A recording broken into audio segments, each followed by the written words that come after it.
the horrible, soulless, pixelated MIP display. Not a fan, guys. Not a fan at all. By now, you have probably seen the leaked GW-BX5600 G-Shock hype everywhere. A positive MIP display. Wow. Well, as a watch reviewer, I am not sold. Let's discover 3 fatal flaws that make me want to skip this watch and why your old G-Shock may just be superior.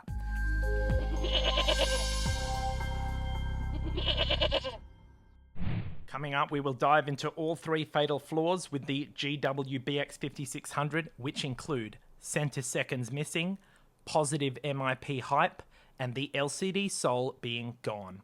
So let's start from the top at issue 1, and this is the most important in my opinion. Many of you may own the very popular GW-200, which has an MIP display which is extremely legible, and that's the main reason this watch is so popular, guys. Everyone loves the viewing angles of that MIP display, okay? And if you have missed my review for this one, I have done one just here that you can check out. But let me tell you guys, I very rarely find myself excited to wear this watch. It's legible and that's it. Now my biggest issue is to do with the refresh rate. So if I hop in to the stopwatch mode, stopwatch, start, just there. Look at this, it's going up 1 second at a time. Now what's wrong with that? It means that there is no centiseconds happening. You don't get the precision of a normal stopwatch like all of the other Casios and G-Shocks. Look at this. I'm wearing my regular ass run-of-the-mill Casio A158W, which you can check out the review for here if you missed it. But look at this one. If we go into stopwatch, those are the centiseconds. And that's what's really important for a stopwatch. You need that accuracy, okay? The MIP display, I learned from the comments of you viewers that it is the refresh rate of this MIP display. So it's a trade-off, right? You think you want the legibility of the MIP display, but do you really want it to have such a low refresh rate that it can only update like once every second? I certainly do not want that. Now, I do have to add that there was a video released on the 1st of October of someone who has got their hands early on the BX5600, and he is scrolling through it and it does actually show that it has a stopwatch mode. So what I want to know is, has Casio addressed the stopwatch issue? I'll put a picture up for you here, and it does appear to show the smaller third section with 2 digits, but the question is that really centiseconds, or is it just like the GW-200 where all that is seconds? If anyone knows, let us know down below, but I'm going to need to see it to find out before I'm convinced. And I'll leave a link in the description to that short video if you want to check it out. But guys, I'm just going to come out and say it.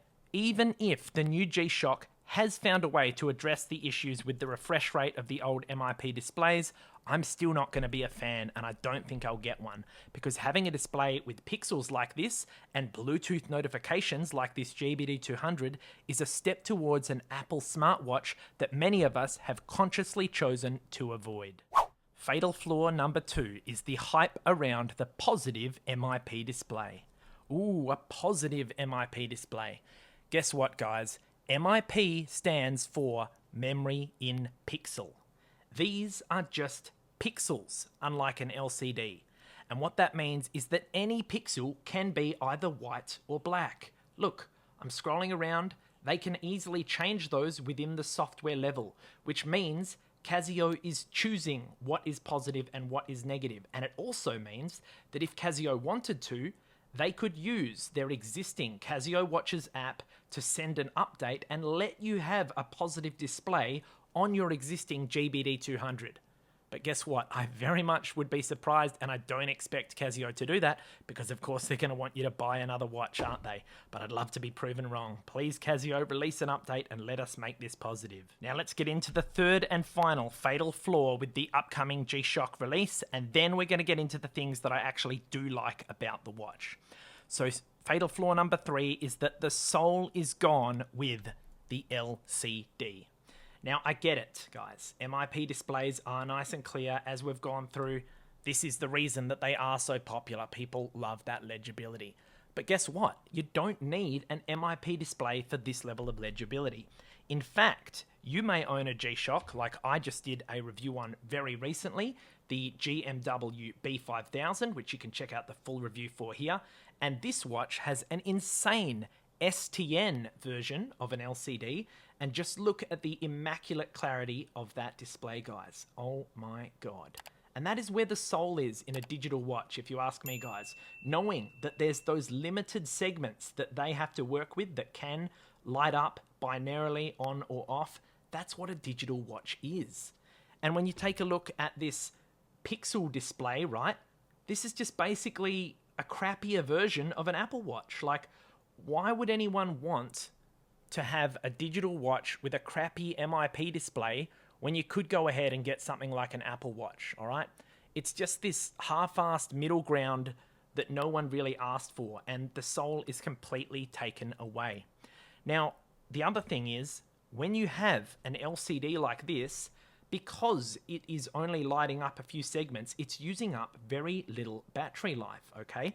Take, for example, my Casio AE1500 just here. You may not believe it, but this bad boy has a battery life of 10 years, which is just unheard of, okay? 10 years before you've got to change the battery. Whereas if you talk about the GBD200 with the MIP, guess what? This bad boy only lasts for 2 years. Now, as a disclaimer, that might not just be the display, it could also be because of the Bluetooth connectivity that's potentially draining the battery life. But let me know below, guys, is that a compromise that you're willing to make? I'm certainly not at all hyped about the new GW-BX5600 and would much rather have a crispy, normal LCD display. And just as a closer look, I am going to chuck on the macro lens for you guys, so hold tight. We are locked and loaded with the macro lens, and oh my god, look at that glorious LCD display. Look at the clarity from all viewing angles. The top of the line STN LCD, just magnificent. Now let's take another look at the horrible, soulless, pixelated MIP display. Not a fan, guys, not a fan at all.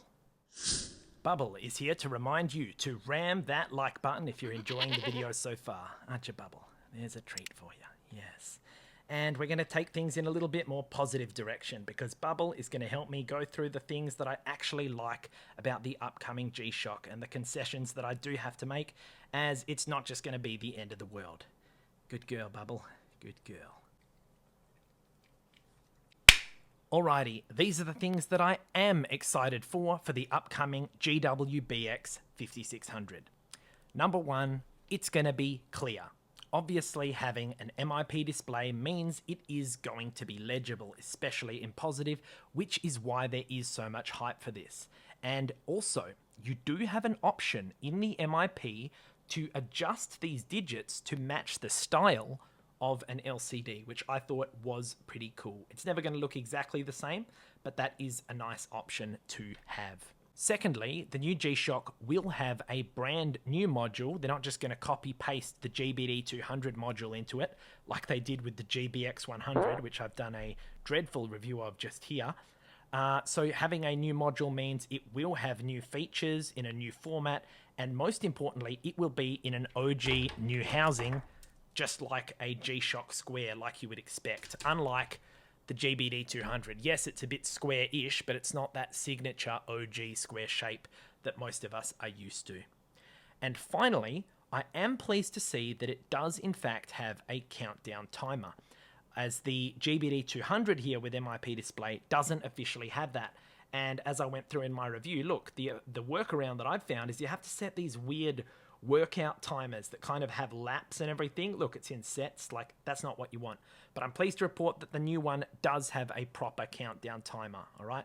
So if you would like to get your hands on a GW-BX5600, when they are available, I will make them available through this QR code, or you can visit genie.us/GW-BX5600.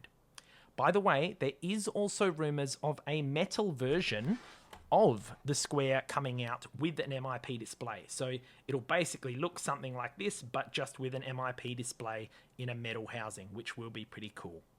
So despite the positive aspects of the BX5600, I personally do not find myself hyped at all about this watch whatsoever, given the issues we discussed, and I've honestly got no interest in even considering buying one until I have a few questions answered, like if it can display centiseconds in the stopwatch mode. But what do you think, guys? Are you hyped for the new GW-BX5600 series releasing this year, or do you prefer LCDs? Do let us know in the comments below. As a reminder, any of the watches that I have showed you on screen today will be linked for you in the description below, and if you use an affiliate link to buy them, that is the best way to support the channel, so a massive thanks to those of you who do so. And also a massive thanks to our Goat Crew channel members for supporting the channel, you absolute legends. Here's a link to some more great content for you to watch next, and here's a link to a watches playlist. Thanks so much for watching, and I'll see you in the next review. Bubble, which display do you prefer, LCD or MIP? MIP? Bubble!